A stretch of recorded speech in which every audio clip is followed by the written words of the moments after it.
자, 하나, 둘, 셋. 안녕하세요.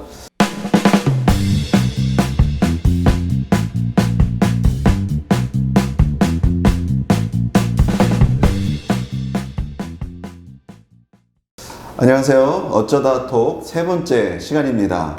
우리가 지난 영상을 통해서 우리 각자 인상적으로 남아있는 그 예배에 대해서 저희들이 함께 이야기를 했었는데요. 오늘은 조금 더 깊이 우리의 예배에 대해서 한 번 더 이야기를 해보고자 합니다.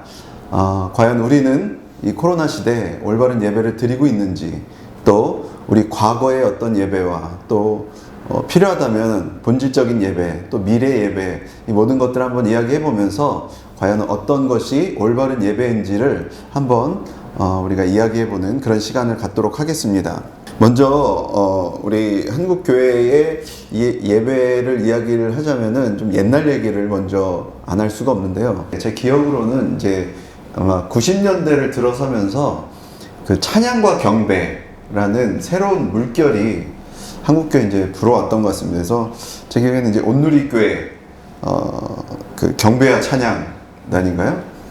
그 하스데반 목사님이 이끄는 이제 그런 그 찬양 중심의 예배가 이제 굉장히 그 우리 한국교회를 휩쓸어서 그 이후부터는 굉장히 이제 변한 것 같아요. 이제 갑자기 악기가 교회 안에 많이 들어서게 됐어요. 그래서 이 드럼을 놓을 것이냐 말 것이냐, 그리고 뭐 일렉 기타를 이 사탄의 악기인데 교회에서 써도 되냐, 뭐 이런 걸로 이렇게 논란이 됐던, 목사님 교회에서는 그런 뭐 논란은 없었나요? 네, 그런 논란은 없었고요. 대신에 이제 그 악기를 이제 청년들이나 청소년들이 많이 선호하기 시작하니까 네, 교회적으로는 이제 이걸 어떻게 공급하느냐 이런 논의는 있었어요. 이제 전사님들 같은 경우는 중고등부 시절이 어느 때였죠? 2000년대. 2000년대. 저는 10년에서 12년까지. 10년. 네. 그때는 이제 예배 분위기가 어땠나요? 그때는 그 90년대의 그 물결을 계속 이어서. 악기가 반드시 있어야 되고. 반드시 있어야 되고. 그때 키워드는 이제 비전. 지금은 좀 달라진 것 같은데. 그래서 그때 찬양들만 보더라도 뭐 미라클 제너레이션, 그쵸. 비전, 그때 꿈을 품자 이런 디사이플스 예배가 한참 그렇죠. 유행했죠. 네. 전사님도 뭐 어떤 그런 경험? 저는 근데 이제 시골에서 자랐었잖아요. 제가 대학생 때까지는 이제 강원도 평창에 있었는데, 근데 저희 예배는 사실 70년대 정통 예배랑 좀 비슷했어요. 토요일날 중고등 모임이 있고, 이제 주일날 대예배 때 중고등부도 같이 참석하는 그런 느낌이었는데, 대신 저희는 토요일날 저희 모임이 그 소예배실에서 진행을 해서 따로 악기를 칠 수 있는 여건이 안 됐어요. 뭐 드럼이나 믹서가 있는 공간도 아니었고, 그래서 저희는 중고등부 예배 때는 그냥 피아노랑 기타로만 예배를 드리고, 대신 저희 그 중고등부 애들이 악기를 연습을 좀 해서 주일 오후 예배 때 찬양 인도 때 저희가 악기를 하나씩 맡았어요. 베이스랑 일렉이랑 드럼이랑. 그래서 그때도 이제 한참 이제 아까 전사님 말씀하신 것처럼 이제 그런 찬양들이 저희 시대 또래들한테 한참 유행이 돼가지고 악기 열풍도 또 그때 다시 시작을 했었고. 그래요. 하여튼 이제 예배가 이렇게 음악 중심으로 바뀌면서 그 전에는 이제 말씀 중심의 어떤 예전적인 예배였다면은, 물론 말씀 자체가 이제 줄어들거나 이런 건 아니지만 그 전의 예배에 비해서 음악적인 부분이 굉장히 강화되면서 말씀과 음악 이 두 축으로 예배가 진행되면서 아무래도 다른 그런 전에 드렸던 예전적인 순서들이 많이 간소화되지 않았나. 지금 최근의 예배들이 특히 이제 열린 예배 형식의 그런 예배들이 간소화된 그런 경향을 보이고 있는데, 또 그거에 반해서 그럼에도 불구하고 좀 보다 아직도 전통적인 그런 예전적인 예배를 고수하는 그런 예배들도 아직 있을 것 같아요. 혹시 뭐 다른 그 이런 예전적인 그런 예배를 경험해 보신 분이 있으신가요?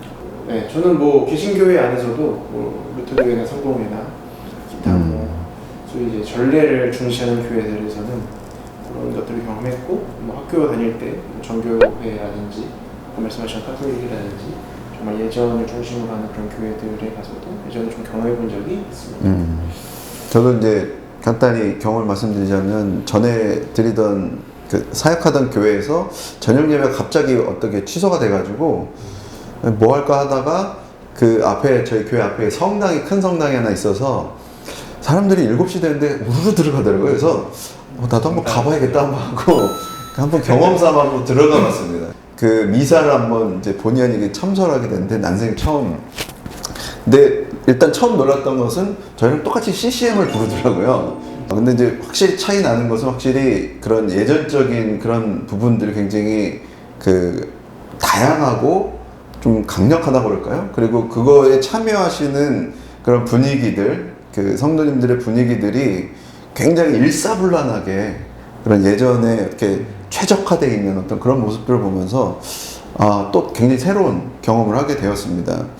그렇다면은 저희가 이제 질문이 하나 생기는데, 그렇다면 과연 우리가 드리는 이 예배, 말씀 중심의 어떤 예전적인 예배가 더 좋은지, 아니면 뭐 최근까지도 이렇게 강력한 찬양이 중심이 되는 그런 열린 예배가 더 좋은지, 뭐 개인의 취향이라고도 할 수 있고 또 선호에 따라 다를 수도 있는데, 전사님 같은 경우는 어떤 스타일이 더 좋으세요?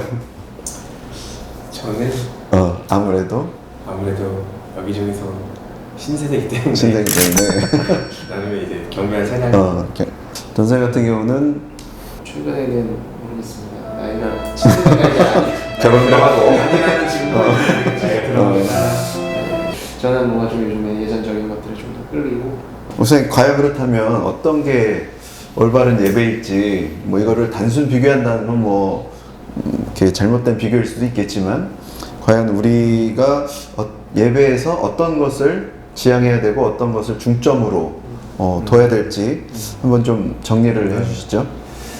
저는 이렇게 좀 생각해 보면 좀 쉽겠다 싶은데, 몸이랑 마음 이 두 개는 분리된 게 아니거든요. 몸과 마음이 일치가 되어야 한다라고 하는 말이 상식인 것처럼 우리가 굳이 나눈다면은 그 캐톨릭 쪽은 몸이죠.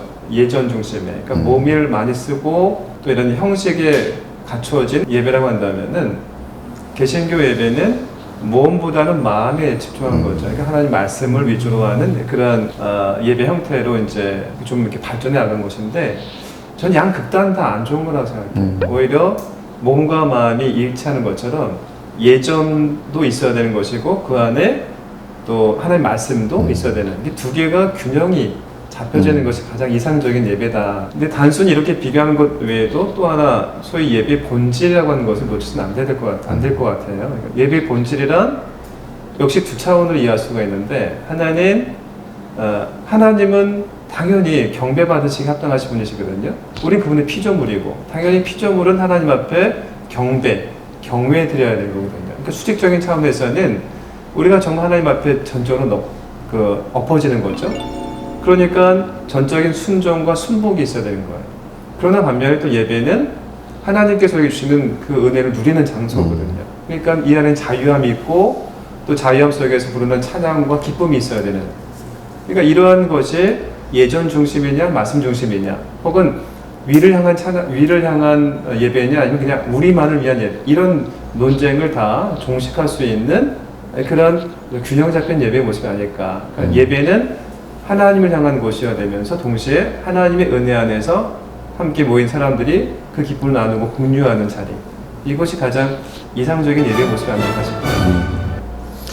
우리가 그런 얘기를 이렇게 가끔씩 하는데, 오늘 예배 참 은혜로웠다 하면은 굉장히 만족스럽다 라는 것은 좀 목사님 말씀의 어떤 비춰봤을 때는 절반의 의미라는 것이죠. 그렇다면은 그 예배를 통해서 은혜를 받는다라는 것은 어떻게 보면 결과적인 부분이라면은, 우리가 예배를 참여하는 어떤 그런 입장에서 어떤 마음가짐이 필요할까?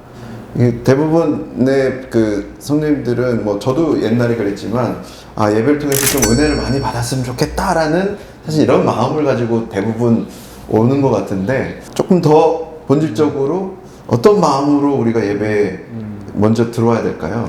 하나님을 바르게 예배한다고 하는 것은 결국에는 몸과 마음이 같이 가 있어야 되는 거죠. 그러니까 마음만 간다고 해서 몸이 안 따라간다면 그것도 사실은 위선일 수 있어요. 저는 그렇게 봐요. 하나님을 예배한다고 하는 것은 그래서 정직해야 된다고 봐요.